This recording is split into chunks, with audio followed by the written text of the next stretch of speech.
Oh iya, sebelum mampir ke channel YouTube aku, jangan lupa klik tombol subscribe, karena subscribe itu gratis. Oke, terima kasih. Selamat menonton.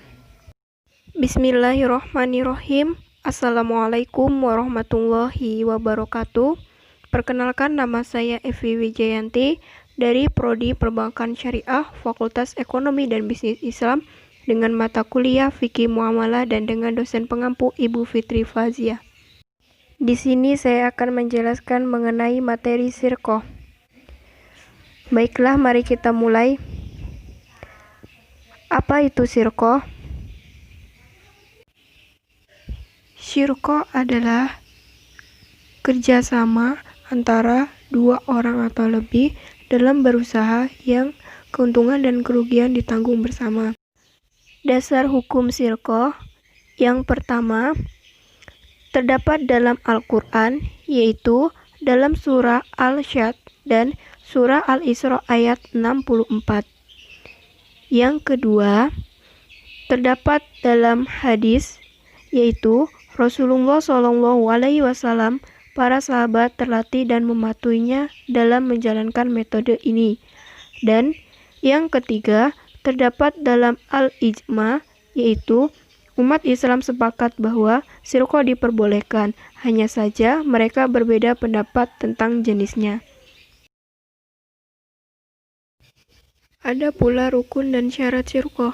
Syarat sirqoh yaitu yang pertama, dua pihak yang melakukan transaksi harus mempunyai kecakapan atau keahlian untuk mewakilkan dan menerima perwakilan. Yang kedua, modal sirqoh diketahui.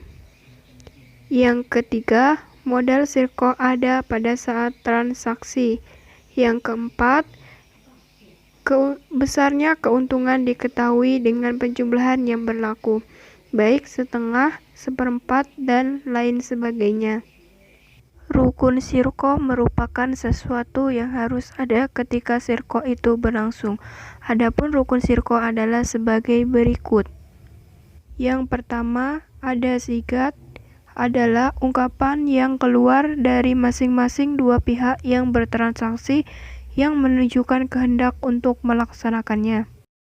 Sigat terdiri dari ijab atau ungkapan penawaran melakukan perserikatan, dan qabul atau ungkapan penerimaan perserikatan yang sah dengan semua hal yang menunjukkan maksud, baik berupa perbuatan maupun ucapan. Yang kedua, dua pihak yang berakad. Sirqoh tidak sah kecuali dengan adanya kedua belah pihak ini. Diisyaratkan bagi keduanya adanya kelayakan melakukan transaksi, yaitu balik, berakal, pandai, tidak dicekal untuk membelanjakan harta. Yang ketiga ada objek sirqoh, yaitu modal pokok yang biasanya berupa harta ataupun pekerjaan. Kemudian ada macam-macam sirqoh. Yang pertama yaitu ada sirqoh amlak. Sirqoh amlak adalah bila satu orang memiliki suatu jenis barang tanpa akad, baik bersifat ikhtiari atau jabari. Yang kedua yaitu ada sirqoh al-uqud, adalah perjanjian yang dilakukan dua orang atau lebih yang bersama-sama memberikan modal dan keuntungan atau kerugiannya dibagi bersama. Al-uqud dibagi lagi menjadi al-inad, al-muafawadah, al-abdan, al-wuju, dan mudarobah. Di sini terdapat pula hal yang membatalkan sirqoh secara umum. Yang pertama, pembatalan oleh salah seorang anggota serikat. Yang kedua, meninggalnya salah seorang anggota serikat. Dan yang ketiga, murtadnya salah seorang serikat.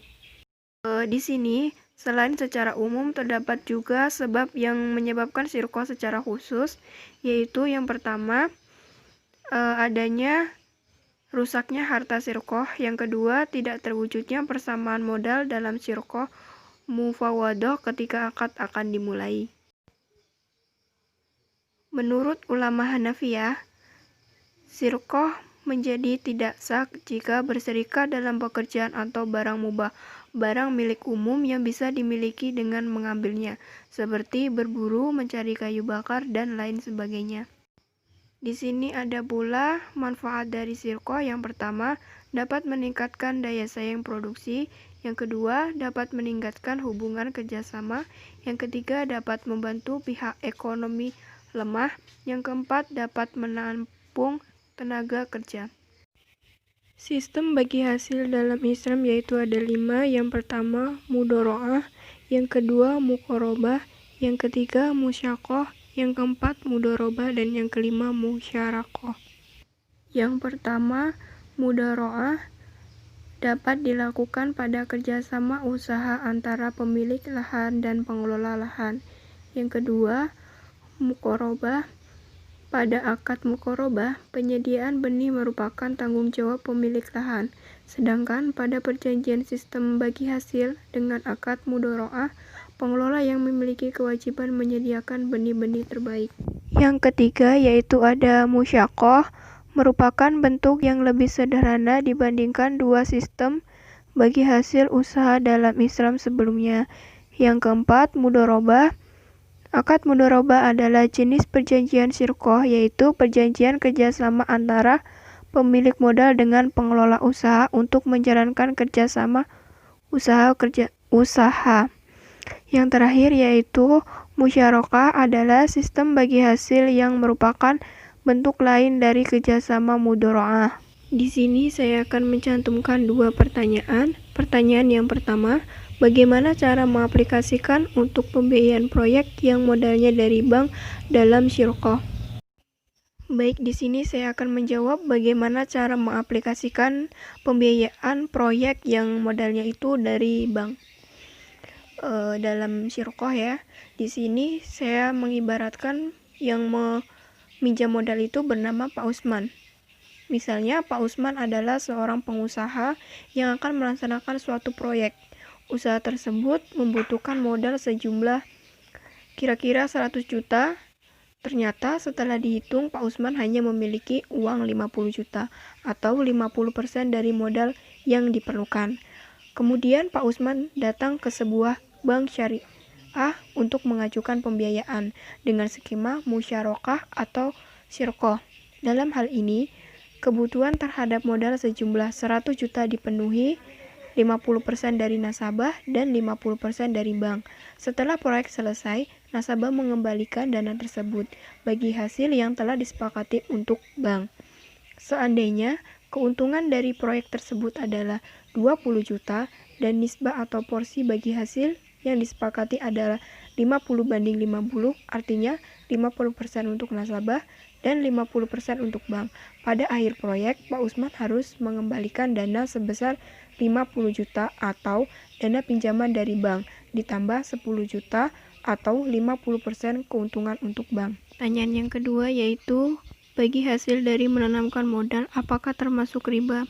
Maksud dari pertanyaannya yaitu, misalkan ada teman kita di luar kota membutuhkan modal untuk 100 loyang kue. Dia bilang akan dikembalikan dalam 2 tahun dan saya memberikan uangnya tetapi tidak membelanjakan, cuma memberikan modalnya saja. Terus dia berjanji untung dari 100 loyang dibagi 2 setiap bulannya. Pertanyaannya dimaksud di sini, boleh tidak terima untung dari 2 tahun tersebut? Jadi jawabannya, kalau akad dari awal itu memang bagi hasil, artinya bagi hasil dari ini pakai persentase, dikatakan 50-50, 50%, 50%.